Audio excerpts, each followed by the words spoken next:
Welcome সকল class 10 এর ছাত্রছাত্রীদের। আজকের এই ভিডিওতে আমরা একটা ভৌত বিজ্ঞানের চলতরিৎ থেকে খুবই গুরুত্বপূর্ণ প্রশ্নের সমাধান নিয়ে আলোচনা করব। এই প্রশ্নটি মাধ্যমিক 2022 সালে এসেছিল এবং এই প্রশ্নটি ভীষণ গুরুত্বপূর্ণ একটা প্রশ্ন। এই ধরনের প্রশ্ন মাধ্যমিকের টেস্ট পরীক্ষা এবং ইউনিট টেস্ট পরীক্ষাগুলোতেই বেশিরভাগ স্কুলে এসে থাকে। তো এই প্রশ্নটি সমাধান কিভাবে করব সেটা একটু দেখে নেব। তো তোমরা কিন্তু প্রত্যেকে ভিডিওটি দেখতে থাকো। প্রথম দেখো, প্রশ্নটি আছে যে 240 ভোল্ট 60 ওয়াট ও 240 ভোল্ট 100 ওয়াট রেটিং এর দুটো বৈদ্যুতিক বাতিকে শ্রেণী সমবায়ে যুক্ত করা হলে কোন বাতিটি অধিকতর উজ্জ্বলভাবে জ্বলবে? তো এই প্রশ্নটি করার আগে আমাদেরকে আগে জানতে হবে এই যে যেগুলো দিচ্ছে রেটিং গুলো 240 ভোল্ট 100 ওয়াট, এখানেও তাই 240 ভোল্ট 60 ওয়াট, এই জিনিসগুলো অ্যাকচুয়াল কি? তো এই প্রশ্নটা করার আগে আমরা একটু এই বিষয়টা দেখে নিই। দেখো, তড়িৎ ক্ষমতা বলতে এই যে আমাদের একটা প্রশ্ন আছে যে একটা বাল্বের রেটিং আছে 220 ভোল্ট 100 ওয়াট, এটার অর্থটা কি? দেখো, একটা বাতির গায়ে 220 ভোল্ট 100 ওয়াট লেখা থাকার অর্থ হচ্ছে এই যে ওই বাতিটাকে যদি 220 ভোল্ট বিভব পার্থক্যে যুক্ত করা হয় সেটি 100 জুল পার সেকেন্ড হারে তড়িৎ শক্তি খরচা করে এবং উজ্জ্বলভাবে জ্বলবে। আমি তোমাকে এটা সহজভাবে বুঝিয়ে দিচ্ছি। এই যে লেখাটা আছে 220 ভোল্ট 100 ওয়াট, এটার মানে হচ্ছে যে তুমি ধরো একটা বাতি কিনে এনেছো, সেই বাতির উপরে লেখা আছে 220 ভোল্ট 100 ওয়াট। তো সেটা দেখে তুমি বুঝতে পারবে যে ওই বাতিটাকে আমি যদি 220 ভোল্ট, ঠিক আছে, 220 ভোল্ট এর মধ্যে লাগাই, 220 ভোল্ট বিভব প্রভেদ মধ্যে লাগাই, তাহলে ওই বাতিটি পার সেকেন্ডে, ঠিক আছে, মানে 1 সেকেন্ডে, প্রতি 1 সেকেন্ডে 100 জুল, ঠিক আছে, কত বললাম, পার সেকেন্ডে 100 জুল তড়িৎ শক্তি খরচা করবে। এবং এই 220 ভোল্টে যদি লাগানো হয় তাহলে সেটি উজ্জ্বল ভাবে জ্বলবে, ঠিক আছে, ওর থেকে বেশিতেও না, ওর থেকে কমেও না। এর মানে হচ্ছে তাই যে 220 ভোল্টের মধ্যে যদি লাগানো হয় তাহলে ওই বাতিটি 1 সেকেন্ডে 100 জুল করে তড়িৎ শক্তি খরচা করবে। এবার আমরা আমাদের প্রশ্নে আসি যে কিভাবে সলভ করব।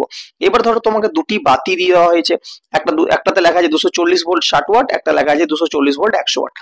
এবার কিভাবে তুমি বুঝবে যে কোনটা, যতক্ষণ না তুমি বাতিগুলোকে জ্বালাবে তার আগে তুমি কি করে বুঝবে যে কোনটা বেশি ভালো জ্বলবে?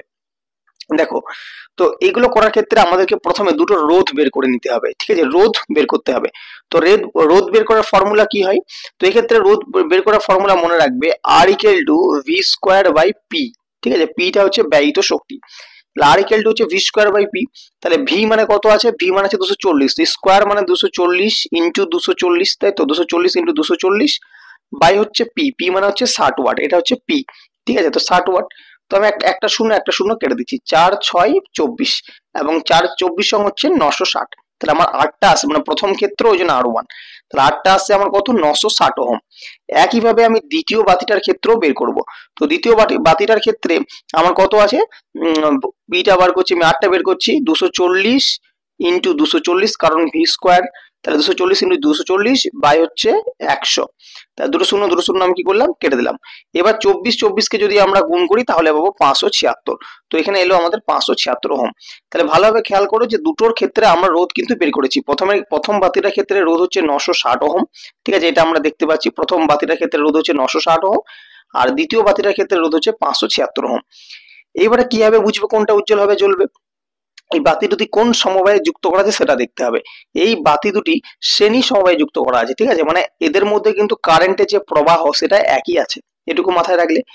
এবার মনে রাখবে যে শ্রেণী সমবায়ে যদি দুটো বাতি যুক্ত করা থাকে তাহলে সেই ক্ষেত্রে যার রোধ কম সেটি বেশি উজ্জ্বলভাবে জ্বলবে এবং যার রোধ বেশি সেটা কম উজ্জ্বলভাবে জ্বলবে।